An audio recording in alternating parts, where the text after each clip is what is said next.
Kapag nais mong mapansin ng iyong crush, mahalaga na lumapit ka sa sitwasyon ng may respeto at pag-aalala sa kanilang damdamin.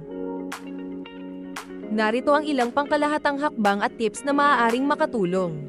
1. Maging totoo sa sarili. Mahalaga ang pagiging tunay sa anumang relasyon. Ipakita sa iyong crush ang tunay na pagkatao mo at hayaang magningning ang iyong personalidad. 2. Ipakita ang interes, maglaan ng oras upang makilala ang iyong crush sa pamamagitan ng pagtatanong at aktibong pakikinig sa kanilang mga sagot. Ipakita ang tunay na interes sa kanilang mga saloobin, damdamin, at karanasan. 3. Maging respetuoso, tratuhin ng may kabaitan, respeto, at pag-aalala ang iyong crush. Iwasan ang pagpilit sa kanila o pagpaparamdam ng kahit anong kagipitan. 4. Itayo ang koneksyon, hanapin ang mga parehong interes o paksa upang magkaroon ng koneksyon. Ang mga pinagsasaluhan na karanasan ay makakatulong sa pagpapalakas ng iyong koneksyon sa iyong crush. 5. Makipagkomunikasyon ng maayos, maging bukas, tapat, at malinaw sa iyong pakikipag-usap.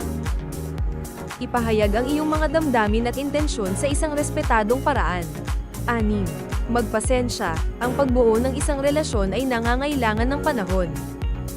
Payagan ang iyong koneksyon sa iyong crush na lumago ng natural at iwasan ang pagmamadali.